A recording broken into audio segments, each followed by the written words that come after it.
Hello and welcome to the Wayfaring Panda. Today I'm doing some ink swiping to make some backgrounds for some cards, and I'm using photo paper.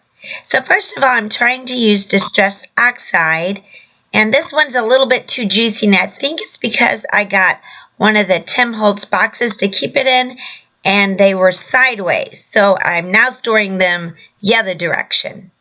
I decided I like using the smaller ink cubes better because it's easier to use, and also I like the more translucent look of the distress ink, so I decided to switch to those. So this is just me playing around with the inks to see what kind of looks I can get. I'm planning on doing a sunset with water because I'm going to use my new stamps from Lawn Fawn, which is Swan Soiree. So all of my backgrounds are going to start with this tumbled glass at the lower level for the water, and so in this case it doesn't matter if I'm using the bigger ink pad because it's at the bottom. For this first one I'm going to use all purple colors. I'm using Milled Lavender, Wilted Violet, and Seedless Preserves. Here I'm just double checking the size since I'm going to use it for an A2 size card base to make sure I had enough ink. I'll leave a list of all the products that I'm using in the description below. Some of those will be affiliate links. They don't cost you anything extra to use, but it helps support my site because I get a small commission from any sales that the links generate. And in this way you can help support my site so I can keep bringing you more videos. For the next panel I was going to make it more pastel, so I started with my spun sugar. But as you can tell, I was having trouble since it didn't have very much ink, which means I need to buy some re-inkers, which I never have done, but I guess that means I'm getting good use out of my inks. So then I ended up using worn lipstick, milled lavender, and seedless preserves. What I like about this technique is, besides it being fun, is that you can get a lot of backgrounds done very quickly, and that'll help you do a lot of cards at one time and do mass production. On this one I started with worn lipstick, then I used picked raspberry, and I finished with seedless preserves.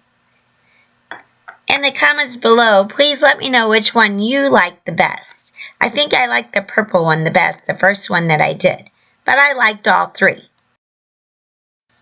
Next I cut out some Bristol smooth cardstock to do ink blending to make some grass to put in front of my water so it'll look like a pond.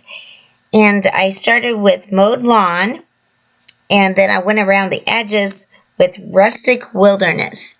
And I didn't get it totally blended, but I wanted it to have a little bit of texture to it since it's grass. Then I noticed when I was kind of looking at it that I accidentally cut my rectangle as a portrait view instead of landscape, so then I did it again and made 3 of these. Next I'm stamping my sentiment, and these are banners sayings from Lawn Fawn, and I'm doing happy birthday, and I'm using some Stampin' Up ink that kind of goes along with the ink colors I'm already using. Now I stamped the saying first and then die cut, then it was hard to line up the die cut, but you can also die cut the paper and then do the sentiment. Well, these cards could work for several different occasions, but I'm doing happy birthday for my mom's birthday, and also she wanted me to make some happy birthday cards for her to give away. So since I'm doing that, I'm just kind of doing mass production. There are dies where you can cut the top of your paper to look like grass, but I don't have that. So I just used some scissors and cut out some random triangles out of my green pieces to look like grass. And here I'm using some zigzag scissors. I guess that's what they're called. Anyway, I'm using that to get a grassy look. So those are different ways you can do it. I also tried doing fringe, but I didn't like the look of that. Next, I took a piece of Heavenly White cardstock, which is a Copic friendly or alcohol ink friendly paper, and I'm using Lawn Fawn Jet Black ink to stamp my images from the Lawn Fawn Soiree. So I'm just going ahead and stamping a bunch of images, and even if I don't use all the images, I'll just save them for future cards.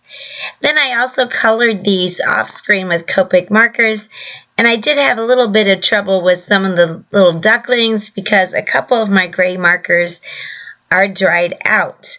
Looks like I'm going to have to get some Copic ink also. Next, I'm using a saying from the Lawn Fawn Swan Soiree, and I'm also using Stampin' Up! Mavelous Magenta to stamp the inside because this color goes along with the colors on the outside. And you can use whatever stamp pad you have that coordinates. I also stamped a swan inside to give it a little bit of decoration. For the last step, I arranged all my pieces on the card to see where I wanted them to be, and then I used my Nouveau Deluxe glue to glue the images on the cards. I'm only showing you gluing on one of the cards, but I did the same process with all 3 cards, and I arranged my pieces just a little bit differently on the 3 cards. And I'll show you the images at the end of the video. But I really like how the swans look on these backgrounds, and I'll be doing some more of this ink swiping. And I encourage everybody to give it a try also. I want to thank you for taking the time to watch this video.